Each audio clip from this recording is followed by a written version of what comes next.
Hello everybody, what's going on? Jerome here, bringing you guys some Bloons Tower Defense 5. This is mission 4 on medium mode. I've done 3 other missions so far on medium, and I completely beat every single map on easy, so hopefully this guide will help you through. For this mission, I'm going to do this intermediate mission right here, the newest one actually of them all. It's the river level. And, I don't know, it's overall a fairly easy level if you know what you're doing. Otherwise, you may run into a little trouble, but, it's nothing really that special. It's kind of like your typical map, and, I don't know, I personally even think the crop circle one might be a little bit harder than this one.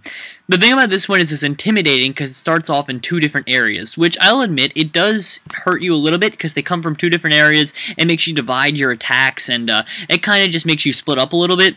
But if you think about it logically, if you build back here, let me show you in pineapple terms. You build back here, mostly, it's not going to make any difference at all, except for them having a little bit of a jump on you. But if you play it right, they won't even be able to get that far doing that. So you're really not at that much of a loss. And I know that the biggest fear is that, you know what I mean, you're going to be disadvantaged or whatever it may be. But to be honest with you guys, it's really not as big of a deal as it may seem in the current time.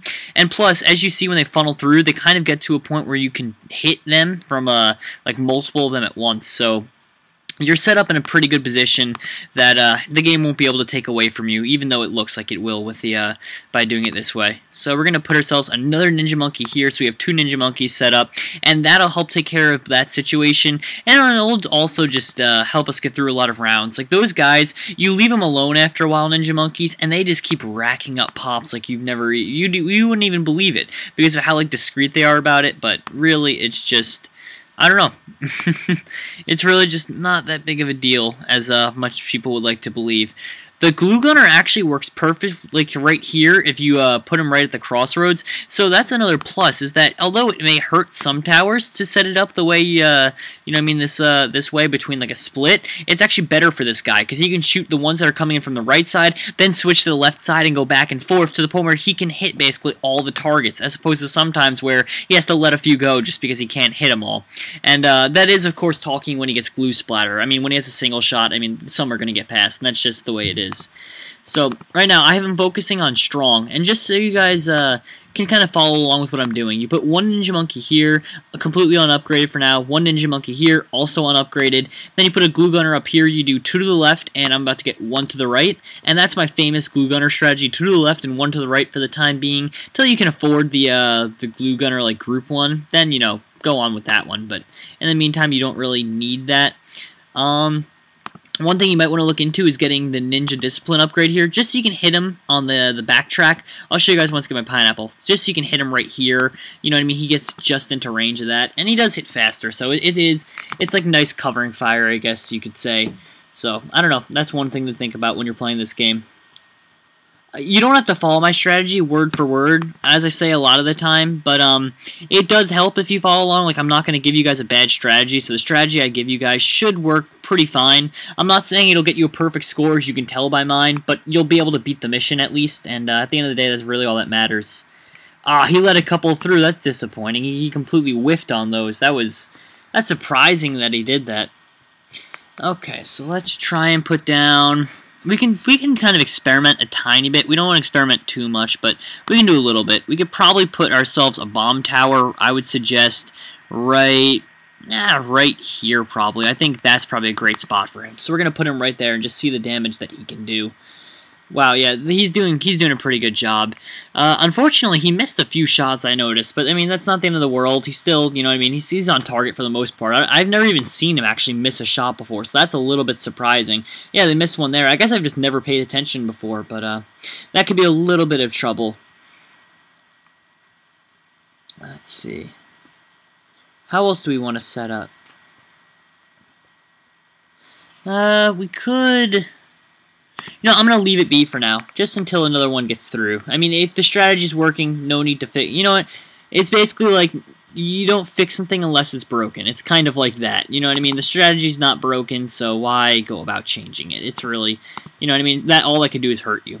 Now, one thing you want to do is put a spike factory back there when you get the chance, just that if any do break through, you're kind of protected. It's only a $700 investment, and it's really worth it because it'll just stop so many enemies. Like, you wouldn't believe, every once in a while, one or two will try and break through, and that guy will just succeed in completely halting everything for you. And in some cases like this, where there's only 101 enemies that round, it might even produce all the spikes necessary to win the whole round for you.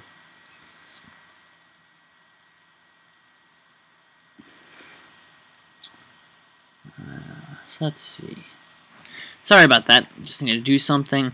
Let's see. I guess I'm just going to fast forward it once again. Really, guys, it's all about the strategy, just playing along with, you know, what you think's working, and just, you know what I mean? If it doesn't work, then change your strategy. Otherwise, keep it the same, because you're just going to hurt yourself if you don't. Now, I always give this warning when I'm playing, and it's a good thing to give, is that this strategy is not meant to get you to round 100, whatever plus, anything like that. It's just meant to get you to beat medium mode, and that's really important, because some people try and do this strategy thinking, oh, I can get to round 100, or oh, I can keep going on forever. No, this strategy is not meant for that, and there really is a completely different setup to go about, because when I'm doing this, I'm just setting up to kill a lot of ground balloons, and only a couple of my towers are going to be focused on, like, Moab balloons. If you want to get to the higher rounds, and you need a different strategy than what I'm giving you. You need one that focuses on getting to the higher rounds, and although they may seem extremely identical, they're really not at all. They're not one and the same, even in the slightest.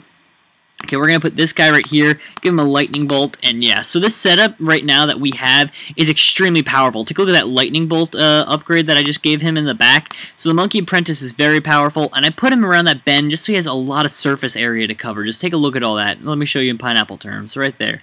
It's brilliant, actually, how much space he has.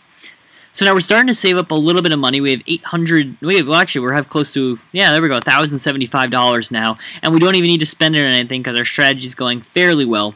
One thing you want to focus on is probably by this point either getting saving up for a super monkey or upgrading your glue gunner to glue splatter or even balloon dissolver. I mean, I would suggest getting glue splatter first, but if you want balloon dissolver, I guess you can. Once again, you don't have to follow me exactly, but you know what I mean. You can. It's smart if you do. I'm not going to lead you on the path to losing.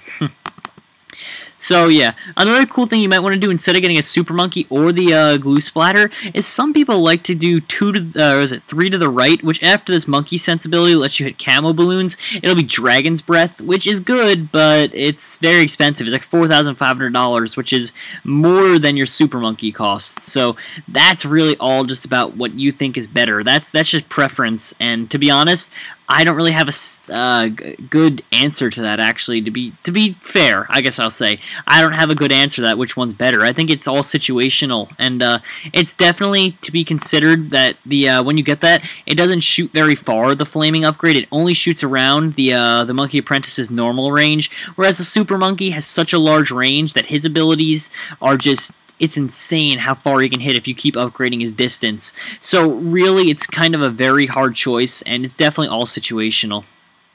I'm going to put him right here just because as I upgrade his range and as I get a monkey village going, he's going to be able to hit so far. And if you're wondering, that's what I'm going to focus on getting next is the monkey village. Just that upgrades are a lot cheaper, and I also get really cool perks to having the monkey village. Like you can increase the radius, you can increase the attack speed, you can increase the popping power, and you can also make it so that all towers can hit camo balloons, which is pretty cool. Now, remember I said earlier that if you left the ninja monkeys alone, they just pick up random amounts of pops just for no reason? Well, if you take a look, guess what towers have the most pops? It's actually the first ninja monkey right here, 2,000, and the second place goes to the second ninja monkey with 1,500. So that's just like I told you guys would happen. Okay, the monkey village, we gotta get up online. I want to try and get it in an area where there we go. I can get all 3 of my main towers, which is the bomb tower. Oh, 4 of them, actually. I can get the ninja monkey, bomb tower, super monkey, and I can get the monkey apprentice, all within its range, so that's nice. Let's see, what else can we do here? Oh yeah, one thing about the pop count for the monkey village, a lot of people are wondering how you can do that, like, you know what I mean, because it doesn't seem like the monkey village has an attack. If you upgrade 4 to the left, it actually gets a high-powered beam that is decent. It's not fantastic, but it is pretty good, so you might want to invest in that if you want, but you certainly don't have to. That's definitely something that's not invested in that often. So let's increase range now. We're also going to increase popping power, then we're going to increase the attack speed, And finally, I might do camo balloons now. I think I'm gonna have to, because those ninja monkeys aren't gonna cut it. So now all of our targets can hit camo balloons, and we pretty much upgraded using the monkey village as much as I want to. I always only upgrade to the left and to the right when using a monkey village. I don't do any more. I feel like it's excessive, but that's all preference. You don't have to follow me exactly. Look how good our super monkey is, though. Look how fast. If you look in the bottom left-hand corner, his pop count, or his, you know what I mean, his like total amount of like balloon layers he popped, right there. Just take a look. He just towered over our ninja monkey, and he just keeps going faster and faster. And he's not even upgraded, keep in mind. So he's really your greatest asset.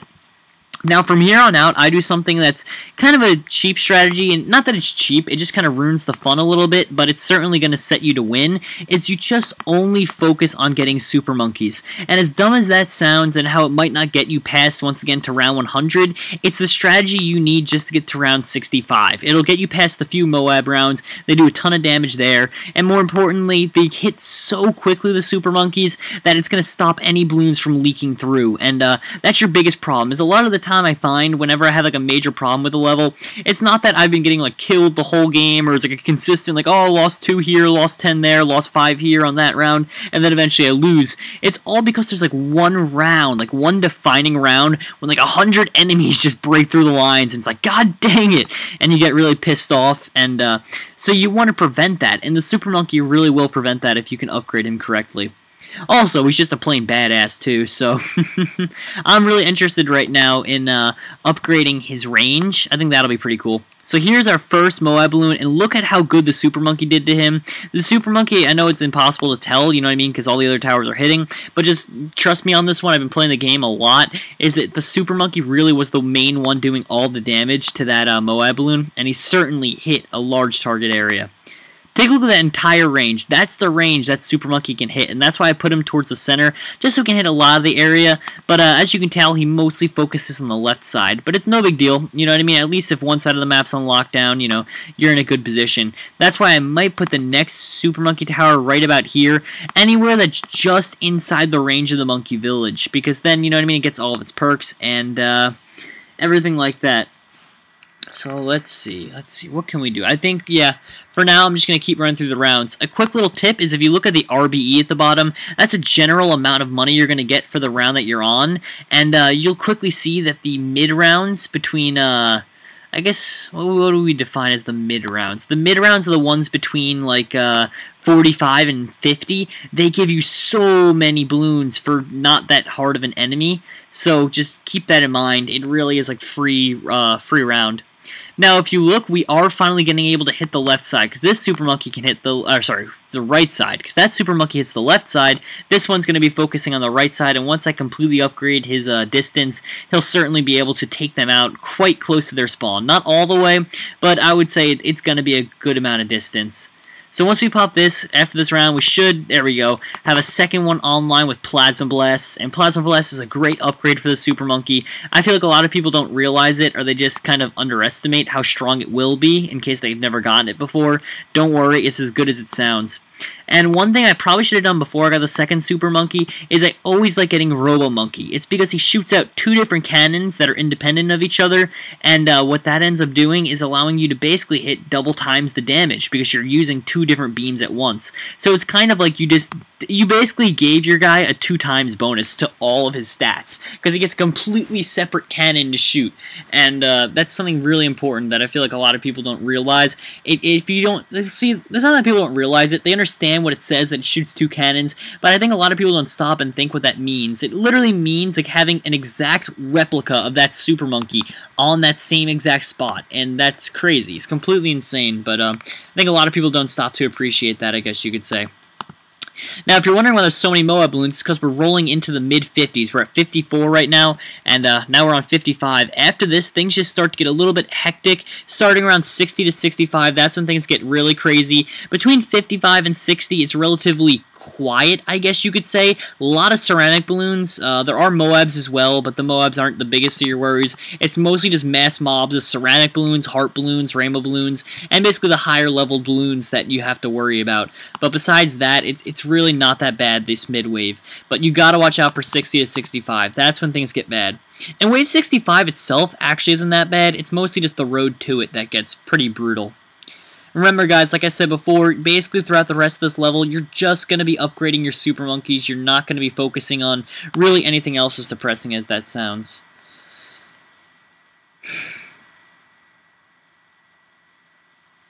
Let's see. So we're breezing through it pretty well right now. We're about to get to 59. This isn't bad at all. The RBE at the bottom, once again, is just about a general amount of money you're going to get for that round. It stands for red balloon equivalent, and look at that. That's 6,000 red balloon equivalent that round. It also, you can equate that exactly to XP. That's how much XP you're going to get per round. Just to give it a perspective, I always talk about how I never rank up in Bloons Tower Defense anymore, and I've been at rank 68 forever. It's because I started off, look at that, I'm more than 50% done, and I still have 1.6 million XP to go, which is 1.6 million pops.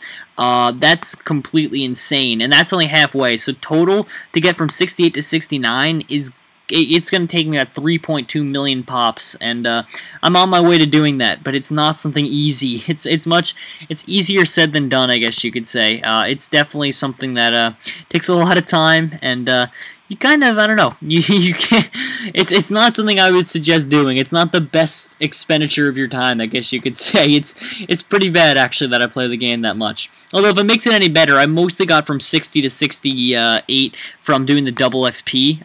Before that, I was fine, you know what I mean? I got, like, everything on my own, but then 60 to 68 about was mostly just due to double XP weekend they had one time, and I just went to town on that. Let's see.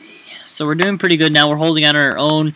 By the end of this, we might be able to upgrade this. We'll be able to upgrade at least once, but just not much. We just have to worry about upgrading the Super Monkey just to keep him safe for that round and get him into the fight. I think we'll have him about midway upgraded before the end of this, which is basically right exactly where you want to be. You can't really complain at that point if that's how far you are and that's what you have. You really can't complain. So we're at around 64 of 65, and notice how I said anywhere from 60 to 65 is brutal? Take a look at that. It tried throwing out 10 Moabs at you. And here we go, guys, the final level for medium mode. Get ready. This is going to be a little bit crazy, but one way that you can kind of fix it is set yourself up with a ton of spike traps at the end. Don't forget, you're not trying to go on forever. You're just trying to beat that level. So if you have $2,800 saved over, why not just spend it all on spikes like this? You know what I mean? You could just spam in as much spikes as you want, and you just don't have to worry about anything. And although, once again, you won't have any money afterward, you're not playing afterward because this is the last wave, so that gets rid of that worry. So just spam in as much of these as you can, and you will start gaining money back pretty quickly. Although you probably won't have to worry, it's just better safe than sorry. There's no reason not to, I guess, unless you're pretty cocky about winning. There's only 3 red Moab balloons on wave 65, if that helps you out a little bit. But yep, so there we go, all our spikes are set. But either way, we didn't even have to come down to that. Just a precaution, I guess you could say. And yeah. So anyway, guys, thank you all for watching. Hope you guys enjoyed. This has been Mission 4 on Medium. If you aren't subscribed already, I would highly suggest subscribing, and I'd love to have you aboard. We do all sorts of Flash player games. I do Minecraft, Bloons Tower Defense. You name it, pretty much, I play it. And for all my other subscribers out there, like the video if you liked it, dislike it if you didn't like it, and leave in the comment section why you didn't like it. I always like constructive criticism. And if you did like it, well, constructive criticism helps too. So anyway, guys, just honest ratings, subscribe if you want to check out more content of mine. I love doing stuff like this. And yeah, have yourself a good night.